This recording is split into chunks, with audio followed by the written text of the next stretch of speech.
Is the simple life even possible? I'm Mike Mason. This is the Immortal Combat Podcast. The Immortal Combat Podcast is the podcast arm of Very Christie. Very Christie is a Catholic lay apostolate devoted to help men attain the full stature of Christ by growing strong in mind, body, and spirit. If you'd like to learn more about our work, you can check us out online at verychristie.com and stjosephsociety.org. All right, gentlemen, how are you guys all doing this Friday? As you will notice, my voice is not as powerful as it normally is. We started football practice here, and I'm have the awesome privilege of coaching the 5th and 6th grade team, which is a lot of fun. Me and 6 other guys. However, to get 5th and 6th graders to listen when you're trying to talk to 32 of them, sometimes you got to yell, and my voice is not ready. I don't have my football voice yet. So you have to excuse that. Those of you guys who are coaches probably know exactly what I'm talking about. So I'm not yelling at the kids. Okay. But you got to raise your voice so they can understand what's going on. But anywho, we're going to push through anyhow.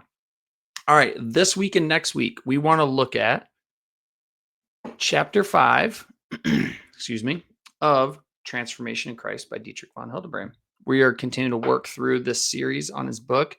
A lot of good insights there. If it's a book you want to pick up, I'd encourage you guys to do so. If you're just going to follow along the podcast, that's great too. But we're going to do chapter 5. Chapter 5 is a longer chapter, just about 30 pages. So I'm actually going to talk about half the chapter, about 2/3 this week, and then we'll do the application next week. All right. And break it into a 2-part series. But we're talking about the simple life, what true simplicity is. Now, if you guys are like me, there are 1,000 different things pulling you in 1,000 different directions. And if you're like me, sometimes you probably feel like you're stretched a little thin. Okay, as we come out of summer, I'm a teacher, right, professor. Summertime, I don't feel stretched too thin. Boy, September through May, I do. Okay, and I know you guys are like me. Your work and things pull you in a lot of different ways, different times of the year, and probably all of us are going into a busy time of the year. So there will probably be times in the next 9 months where you're going to feel you're pretty thinned out. Okay, between work, family, friends, sports practices, piano lessons, church, all the stuff you got going on, the simple life seems pretty impossible. Now, I don't know if this is, you know, good or bad thing or otherwise. We're not alone in this. Okay. There is an entire cottage industry of self-help books, right? Best you yet type podcasts, books, social media reels, etc., trying to help people simplify life, give life hacks to be more productive. And if you watch any of these things, and some of them are worthwhile, so I'm not throwing them all out. Some of them can be pretty beneficial, and I've benefited from some of them. However, they're all very worldly for the most part. Now, not all worldly advice is bad advice. You don't want to throw out the grain with the chaff. But in this book, von Hildebrand wants to look at what true simplicity is as opposed to false simplicity. And that's what we're going to talk about this week. Next week, we'll look at some practical applications on how to actually do it. Okay. But this week, let's talk about what simplicity is. Now, on page 83, he says, the more our life is permeated by God, the simpler it becomes. Now, he has some pretty cool, very philosophical reflections on God's simplicity. And to be frank with you, the nature and existence of God is one of my favorite topics. And there's some cool stuff in there to think about. However, I'm not going to include these in our reflections because, frankly, I try to keep these between 10 and 15 minutes, and those topics will go way longer than that. Maybe I'll do a full series on the nature of God some point in the future. But I'm going to set aside those observations he has, and I'm going to focus in on his reflection on what false simplicity is as opposed to true in our episode today. Okay. So, false simplicity. First observation. This is von Hildebrand. Simplicity contrasts with the disunity in the soul of those whose lives are filled now by one thing, now by another, who lose themselves in the motley variegation of life, who do not seek for an integration of their actions and conduct by one dominant principle. So first observation. Guys, some people's lives are full of so many ridiculous, peripheral, and unimportant things that they just fill their life up with that junk, and they never try to integrate all their actions and conducts and direct them towards one dominant thing. Okay. One observation what he's making here is that Like there is a complexity of life. Okay, simplicity, we have to do lots of things, right? You go through a typical day, you got to wake up, take a shower, eat food, go to work. There's a lot, mow grass, coach baseball, whatever. Lots of stuff to do. Okay. Some people get so engaged with that, right? They fill their lives up with those things that if you ask them what life's about, they have no clue. Okay. That's the kind of simplicity we're after here. So his first observation is we don't want to be like the people who do that. All right. Next, he says there are some people who are simple, but it's not the true simplicity that we're after. Okay. The first, and he limits down to two. Okay. Some people, their simplicity is based on the fact that they are not very intelligent. Now, this is brutal, but true.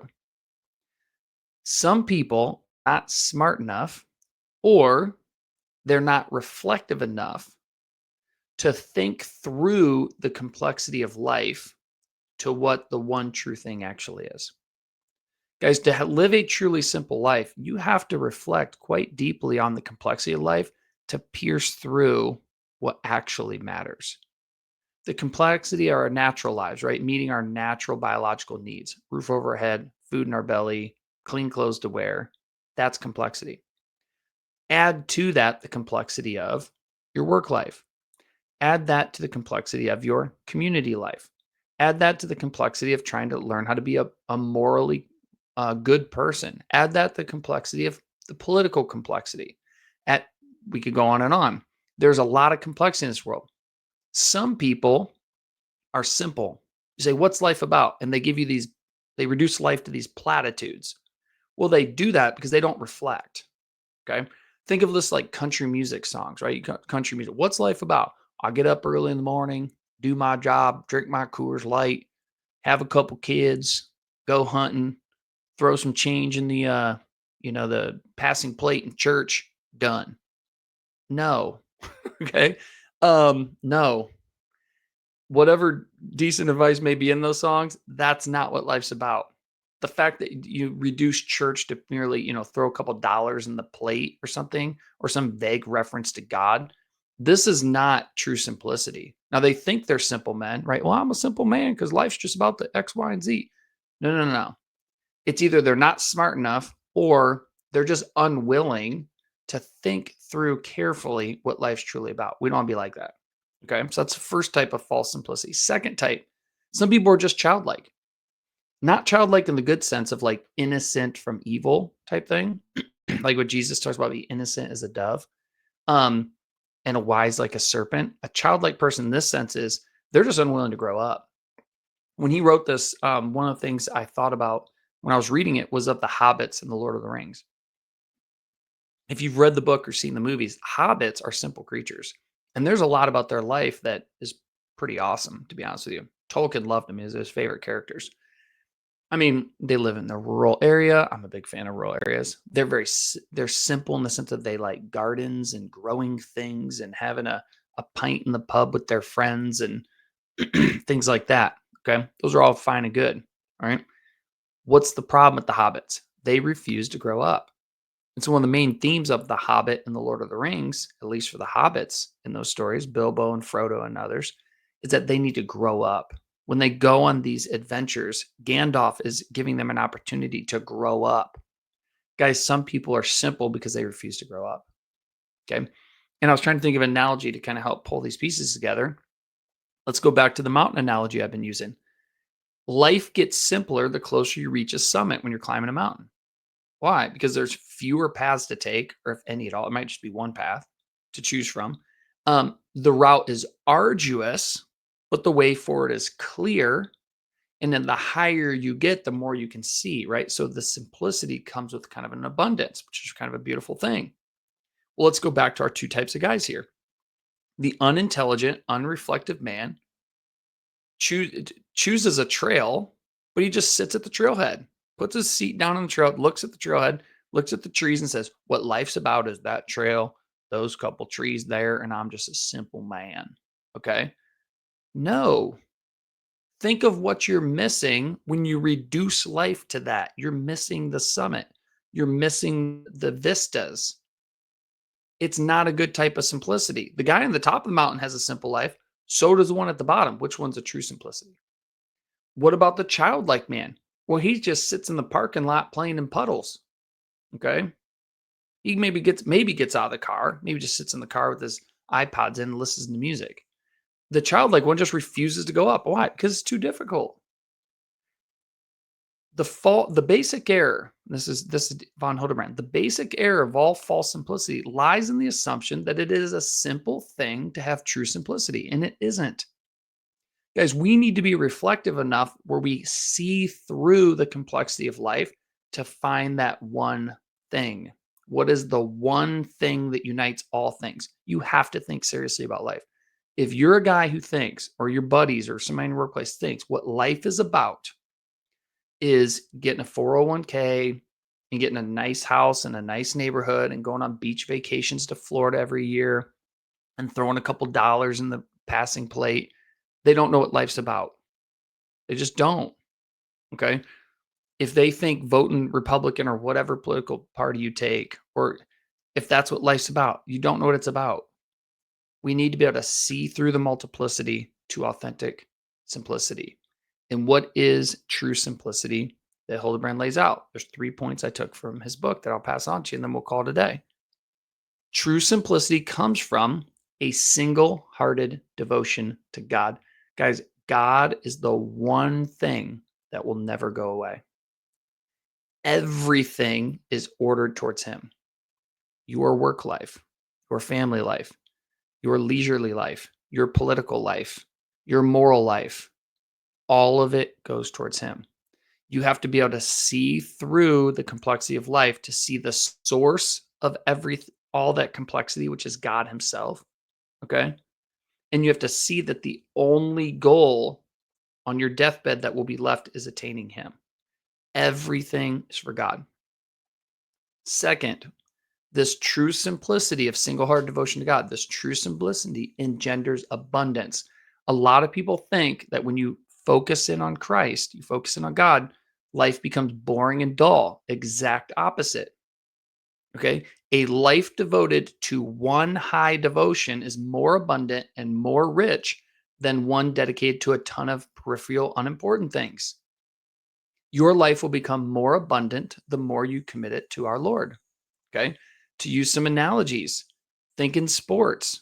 If you want true excellence in sports, you have to devote yourself to that one thing. Okay. Think of marriage. Okay. Devoting yourself to the love of one woman all the days of your life is more abundant than running around with a bunch of women. Okay. Think of a craftsman, a guy who devotes himself to be a great carpenter. Okay. Great woodworker, a great metal worker. That sort of craftsmanship comes from a devotion. That abundance comes with a devotion. Think of study, devoting yourself to some line of thought. When we truly simplify our lives become more abundant. Okay. Third point he points out, true simplicity empowers a man. It gives us zeal and energy. You will hear people say that, well, those Catholics, they're so heavenly minded that they're of no earthly good. False. Ridiculous. Okay. When we are devoted to God, it energizes us to do everything else. Why? Because the simplicity being focused on God brings abundance, as I just said. But what it does is it integrates everything you do and points it in a certain direction. Everything you do has purpose and direction now. Everything. And so we can get empowered, okay, with the